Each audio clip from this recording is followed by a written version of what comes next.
So from this session, I learned that being a leader is not something that necessarily comes naturally. It's something that you do learn through life experiences and getting help, especially from a mentor. So it's good to get connected with people, somebody that has been through something that you've been through, or you have some form of connection to them, and it's good to grab onto that and learn from them. And also that when you're a leader, you won't have to tell people. People are going to be able to see you, and they're going to be able to know that you're a leader. You don't have to force that on anybody. So I thought it was very insightful, and I really enjoyed the session. What do you think is the first rule of leadership? Anybody, just say something. Make good choices. Make good choices? Dedication? You gotta realize a leader and a boss are two different things. That is excellent. Yes. In fact, that's one of my points. You nailed it, dude. Actually, the first rule of leadership is everything is your fault. And nobody likes that. People can argue till they're blue in the face, but when everything goes south, who gets the attention? The leader. And when everything goes right and you succeed, what do you have to do?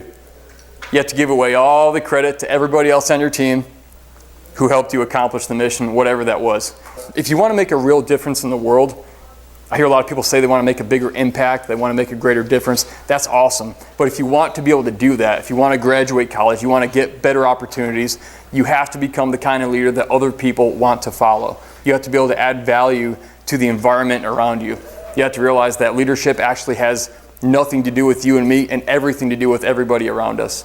It's our ability to influence people around us. Imagine that you could do things in a way, that you could communicate with people in a way that would allow you to influence them and have them be a part of what you're doing, whether it's your club on campus or maybe you're in a job and you're trying to get something done or get something changed to a certain way. If you could do things in a way where you could get other people to listen to you and you can get their attention, and it not only helps you accomplish your thing, but it also benefits everybody else. That's real leadership, by the way. The problem in today's society, one big problem, is that so many people have a college degree that when you get out of school, or as you're going through school, it's oversaturated right now in our economy. Now, I am all for higher education. Obviously, I'm here. I've been to college. But it has now become an increased competition because so many people are on this plane. And the way to break through that, one of the greatest ways, is to become a more effective leader. And that, again, you can look on YouTube, look on Instagram. Who's getting all the attention? The people who have lots of followers. They could be totally ignorant to an issue and put out a video about something they know nothing about, and people go, yeah. And then you think about what they said and you go, You just don't know, but they got their message out, didn't they? Because they have people who are following them, all right? I learned a lot about leadership in the military. The United States military has been called by a lot of people the supreme leadership organization in the world. And the type of leadership that we get in the military, unfortunately, you all don't get, which is why I'm so grateful to be here. I want to share this with you because I want to see you all succeed in whatever it is you do. I'm going to share with you these 6 ways to become the leader that other people want to follow. But before I do, there are some myths that people believe about leadership that often hold them back. The first thing is people say, I'm not a natural born leader. So maybe you get an opportunity to lead and maybe you shrink back from it because you think that. You're like, someone else is a better leader than me. The truth is that leaders are not born, they're made. Leadership is a learned skill, it's a learned thing. The other thing is that you want to realize that leadership is not positional, it's personal. You've probably all had that person who they say, hey everybody, I'm the leader. Have you heard somebody do that? There are people out there who will do that because they're losing control. I'm going to tell you right now, that is not the leader. And I'm going to tell you 2 things too. I used to be that guy, and I'm not that guy anymore. I did not know about leadership, and then I knew about leadership.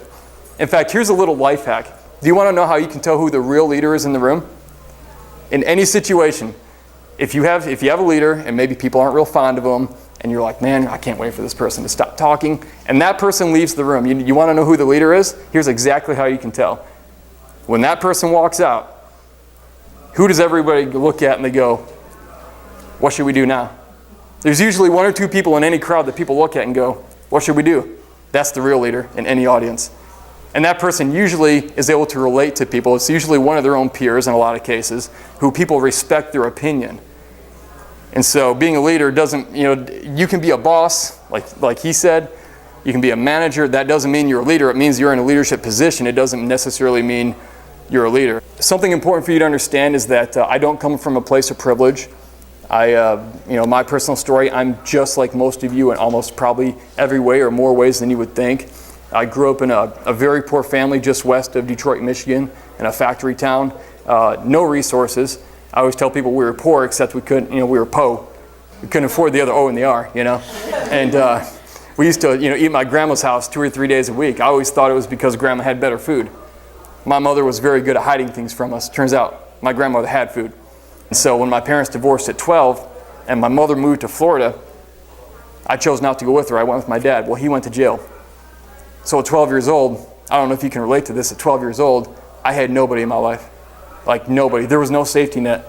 I was now in an inner city part of this town where I had never lived. I lived way out on the outskirts before. Wasn't much better. But I would stay awake at night thinking, I didn't do anything to deserve this. Like, what's the point of life even? Like, why am I even here? Confused, 12, 13 years old, just coming into adolescence, junior high school. And it was nothing of my doing. It was just a raw deal. Sometimes we just get a bad hand dealt to us in life. I joined the Army at 18. I ended up getting assigned to an infantry unit, and that was my job, was infantry. That's the guys who go through and kick in doors, and we go pick fights with bad guys. That was the job I did. And I went to Afghanistan in 2006. And while I was there, I was a team leader in a recon platoon. It was an infantry platoon. And I was there about 5 months. And while I was there, among other things, 2 of my vehicles that we were inside of were blown up and totally destroyed while we were inside them. Before leading other people, you have to learn how to lead yourself. If you can't lead yourself, you can't be honest and raw with yourself and making the right decisions, you're going to have a very difficult time leading other people, because people are going to see you putting standards on them that you yourself are not willing to live up to. And that's just immediately people start disrespecting that. They can't have respect for that, and nobody could blame them. These 6 things I'm going to teach you, these will last the rest of your life. The rest of your life, you will be able to look back on these things and go, all right, I'm trying to do this. How do I get people on my side? And you can sort of use this as a filter. The first thing is a mission. And with mission, all that means is think about what people want. And as leaders, we need to understand, and we need to be able to look at what they say they want and try to look right beneath and go, okay, what do they really want? Because if you have like a campus activities idea, the first thing you want to figure out is who wants it. It's kind of like that question, who cares? Like, is it something people actually want? And if they do want it, ask questions. Find out deeper why they want it. It goes back to that why. Well, the second thing is what I call an ambush. Everybody gets ambushed. And ambushes, I want you to write this word next to it in parentheses, it's problems. Everybody faces problems. If you want to succeed at anything in life, find problems and offer solutions to it. Everybody pays money to fix problems. You think about anything you buy, in some way, shape, or form, you're fixing a problem. It might be a lady buying some new earrings. Hey, she thinks it'll make her look a little bit better. You want a fancy car, guys? Why? Because when you roll up in the club, you want people to notice you, right? What was the real problem it was solving, though? I was an insecure young kid. That was the problem. I thought if I got validation from other people that it was going to help me look good and get more acceptance. It's totally stupid, right? But we all do it. And what I learned in that, too, is if I give people power to validate me and say, okay, now you're good enough, I also give them the power to invalidate me. And they go, you know what? You did this. You're not good enough anymore. And you hand that power to people. And that might be probably the best thing I'll say this whole talk right there. When you leave this room with everybody you associate with, think to yourself, how can I be this person's mentor? Because here's the difference. A boss is somebody who's like a slave driver. Got to get this done. You got to show up on time. That's the general feel. Yeah, being a boss is a position. But when you come at it from a position of mentoring, when you see yourself as a mentor to other people, you're basically saying, how can I help you get from where you are to where you want to be? And people talk about building businesses and being the next so-and-so and the next this. It's got nothing to do with glorifying yourself. It has everything to do with helping other people get what they want. And I don't know who said it a long time ago, probably some old guy. He said if you'll just help enough other people get what they want, you'll get everything in life you want. Another quick tip here with credibility. If you screw up, if you drop the ball, own it. Nothing will shoot you in the foot faster than making a mistake and blaming everybody else or making an excuse for it. And again, I was the master of this. I had no leadership growing up. I didn't know what to do. Now, I didn't want to be the problem, right? So I'll just blame the world. I'll blame everybody else. Can't do that. The best thing you can do, if you drop the ball, as fast as you can, own it. And here's why. If you don't own it and everybody knows you were wrong, they're all going to jump on you. And there's going to be very little mercy. Because people are going to say, no, you did that. And then they walk away and they don't trust you. Because they know if you make a mistake, you're looking out for yourself and nobody else. If you do admit it, if you make a mistake and you go, you know what? I totally dropped it. I totally screwed that up. But I'm going to fix it and I'm going to keep going. We're going to keep moving. People tend to be extremely forgiving. Not always, not everybody, but most people tend to be extremely forgiving to a person who will say, hey, I jacked it up. Now again, you can't keep jacking up that same thing. All right, because then they're just going to go, oh, he's just incompetent. You know, the credibility thing. They don't know what they're doing. All right, but if you do drop the ball, if you make a mistake, own it. The guy who founded Dell Computer, billionaire, Michael Dell, I think he was speaking at UT up in Dallas.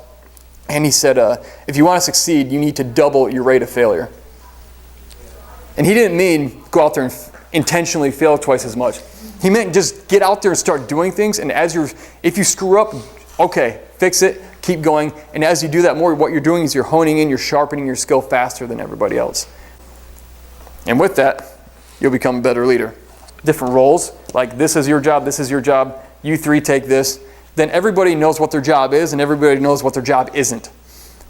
Because I'll tell you, if you really want to create problems in a group, just get people not understanding what is their responsibility and what is not their responsibility. Next thing you know, this girl's yelling at that girl or that guy over there because she thought he was supposed to do it. Well, he thought she was supposed to do it. Now everybody's trying to beat each other up. In the military, people get in fistfights over that kind of stuff. It's like just go outside in the pit and roll around and whatever, get your aggression out. I know that's not the way to do things outside the military, but you don't want that kind of thing. And it's all because nobody had any clue what their role actually was. So when you break down things into a process, it becomes a lot easier for people to understand their role in the bigger picture. And not only that, people want to understand that the role that they're playing is an important one. Have you ever had a role to play in anything, whether in school or in college, and you're just like, this thing just doesn't make any difference? It's like that kid who plays the tree in the school play. You don't need, that tree doesn't need to be there. And you're sitting there going, I'm not the main character. Nobody knows I'm here. Yeah, that doesn't motivate anybody. All right? So think about that process. When I first met my mentor, Dave, he started training me. Here's what he said. He said, Brian, if you want me to train you, here's 3 things. I was getting out of the military at the time. He said, move to Colorado, work for my company, and I'll train you to become a speaker. 3 things. So you know what I did? I moved to Colorado, I worked for his company, and he trained me to be a speaker. It changed my family tree, it changed my life. It made everything that I went through in Afghanistan, all the pain afterwards, it made a lot of it worth it because I found a lot of meaning in my life after. After the worst thing actually produced the most meaning in my life. Colin Powell, he was a general years back in the Army and led troops in combat. He said, if I've got 60% of the information I need, I take action. 30% is too little, I don't have enough. If I wait until I have 90% certainty, I've already missed the opportunity. And that's a really great way to think. If you're about 60 or 70%, I think maybe I could do this, jump on it. And then, it's like if you don't know how to swim, just jump in the lake. You're going to figure it out, I promise. Apply these to what you're doing on campus. Apply them when you graduate. Apply them in your job. Because you will become the kind of leader that other people want to follow when you start speaking this way and communicating with people in a way that matters to them. So I think you're all amazing. I appreciate you. And again, I do care about you genuinely. I really do. And I want to see you succeed. So you've all been amazing to me today. So thank you.